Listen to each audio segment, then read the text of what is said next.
Call out Yahweh Ba'ashem Yahweh Shai. Yahweh Ba'ashem Yahweh Shai Ba'ashem Wahab Rakwa Kadash. Double honors to the elder apostles of Great Millstone who taught us this truth and rule well, the elders and apostles out of New York. All right. Shalom and salutation to the hopeful elect, the ahchyam out there, risking their lives and their freedom, presenting their bodies as a living sacrifice, as the scriptures say, to present this truth, all right, and push this truth, you know, to push till we get out of this place, all right, because we are almost out of this place. And basically, it's just that time to gird up our loins, basically even in crying and sighing, girding up our loins and pushing this truth, man, because this place is a sore vexation. All right, and it is not our rest, like it says in the book of Micah.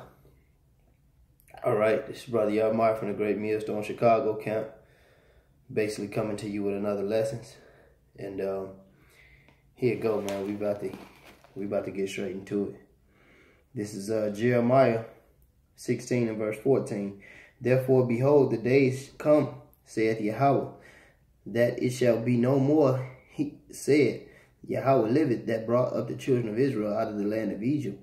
But Yahweh liveth, that brought up the children of Israel from the land of the north, and from all the lands whither he hath driven them, and will bring them again into their land that I gave unto their fathers.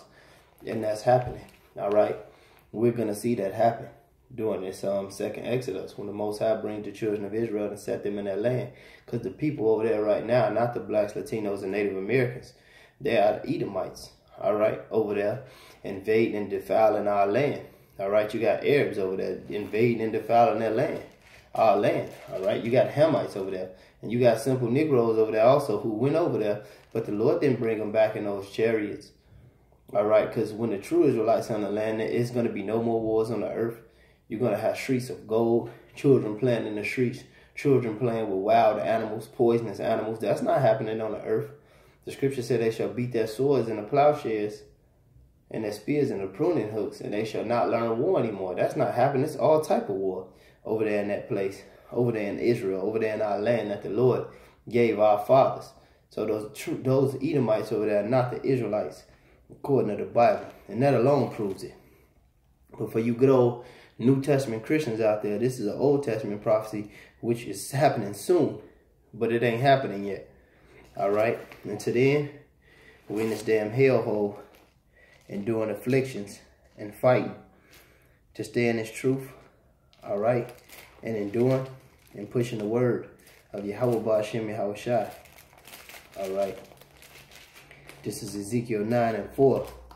And Yahweh said unto him, go through the midst of the city, through the midst of Jerusalem, and set a mark upon the foreheads of the men that cry, of the men that sigh and cry for all the abominations that be done in the midst thereof. And that's the elect, man. And that's what the elect is going to do. Just like a woman in the law getting violated and not consenting, because we're not consenting to the ideology of the so-called white man. We're not consenting with this murderer, this rapist, this heathen, all right? The ones that is consenting, just like a dirty woman in the law, they're going to get put to death, you know? Like a brother told me a long time ago. They're going to get put to fucking death, man, and that's what's going to happen. But the ones that's crying and sighing, I'm going to read it again. Ezekiel 9 and 4. And Yahweh said unto him, go through the midst of the city, through the midst of Jerusalem, and set a mark upon the foreheads of the men that sigh and that cry for all the abominations thereof that be done in the midst thereof. And to the others he said in my hearing, go ye after through the city. Who are the others? The 2/3 of Israel. The people are people that don't want to jump on ship. Ezekiel 9 and 5. And to the others he said in my hearing, go ye after him through the city, and smite. Let not your eyes spare, neither have pity. Which proves that the Lord is only dealing with the elect. And the Lord is not all love and all happy-go-lucky like they will make you to think in these harlot houses that they call churches on Sunday. No. Slay utterly old and young, both maids, verse 6, slay utterly old and young, both maids and little children and women, but come not near any man whom is the mark, and begin in my sanctuary when they began at the ancient and began at the ancient men which were before the house. So that proves the Lord is only dealing with the elect, because those Israelites right here in this chapter that didn't want to get down with the program, the Lord ain't delivering them. And the Lord is about to deliver us, because we crying and sighing, man. The Lord is finna. Let me get this. This is 2nd Ezra. This is 2nd Ezra. This is 2nd Ezra 15 and 7. In the Apocrypha, this 2nd Ezra 15 and 7. Therefore said the Lord, therefore said Yahweh, I will hold my tongue no more as touching their wickedness, which they profanely commit. Neither will I suffer them in those things in which they wickedly exercise themselves. Behold, the innocent and righteous blood cried unto me, and the souls of the just complain continually. And that's what happened, man. We tired of women being over us. We tired of seeing our people in poverty, sleeping on the train, pissing on themselves. Our women are out of order. Our children are out of order. Your woman could commit adultery on you. Your children can grow up and be a lesbian, a gangbanger, a homosexual, an idolater, somewhere bugged out, one of these Christian churches, bugged out, doing exactly what the slave master taught them. We sick of this shit, man. And knowing it ain't nothing in your power to do about it, because we still in the rulership of the so-called white man. Esau Edom, who allowed the world to freely destroy themselves, man. And him right along with it, man. That's why the scriptures say, except for the elect's sake, no flesh should be saved, man. And those are the only ones on this side that's really fucking sick of this place, man. This is Luke 18 and 1. And he said, and he spake a parable unto them to this end, that men ought always to pray and not faint. And that's what we doing. That's why the apostles, especially the apostle of the Book, always stress praying, man, because that's one of the main things that keep you up. You can always pray. You can pray at any time of the day. You know, you can only fast for so many times. You know what I'm saying? Fasting is good. You know, that help you discipline your spirit and yourself, which is key to this truth. But the praying, you can always snap it in there, man. And meditating, like the apostle of the Book always stress. This is Luke 18 and 1. And he said, and he spake a parable unto them at this end, that men ought always to pray and not to faint. The scripture says in Proverbs, thy strength is small if thou faint in the day of adversity. Verse 2, there was in a city a judge which feared not Yahweh, neither regarded men. And there was a widow in that city, and she came unto him, saying, avenge me of my adversary. And he would not for a while. But afterward he said within himself, though I fear not Yahweh, nor regard men. So he said, though I fear not God, nor regard men, yet because this widow troubleth me, I will avenge her, lest by her continual coming she wearied me. All right? Because she kept at it. Verse 6, which we need to do. Verse 6, and Yahweh said, hear what the unjust judge said. And shall not Yahweh avenge his own elect which cry day and night unto him, though he bear along with them? Hey, so he's saying if the unjust judge said this, picture what Yahweh ahchyam is going to do for his elect. So like I was checking the camera. He said, picture what Yahweh ahchyam is going to do for the elect.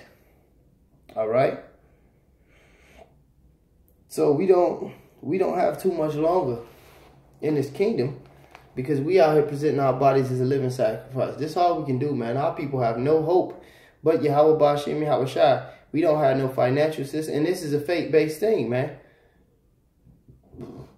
And you got Israelites who joke about us being faith-based Israelites. Why? Because they don't have any. They think they can make it in the so-called white man system. Try it. Ain't no making it, man. That's why we present our bodies as a living sacrifice. That's why we go out here in the highways and the byways. That's why we lose time from our families. We lose money. All right? We lose opportunities. The Apostle Paul said in the scriptures, I count it all dung. But I gain. So he know he's gaining salvation. All right? This place is nothing. This place is surely to come to naught. All right.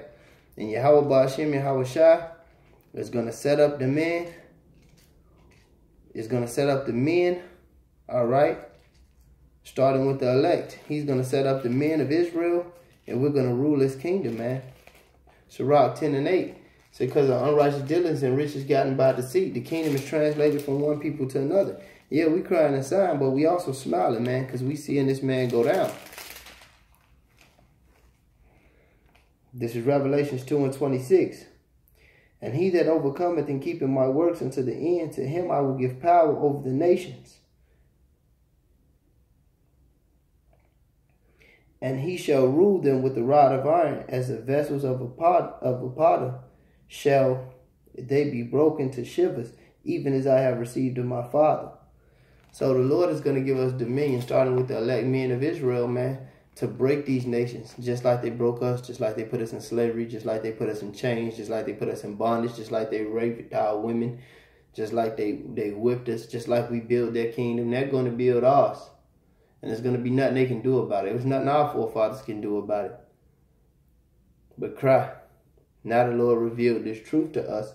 This truth is being spreaded. He's separating, all right, the 2/3 from the 1/3, the elect.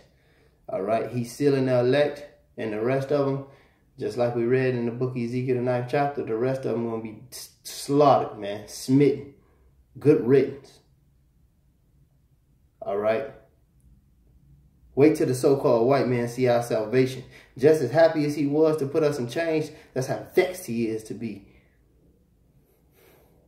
It's like it say in the book of, I think there's Wisdom of Solomon, man. They're going to see our salvation, man.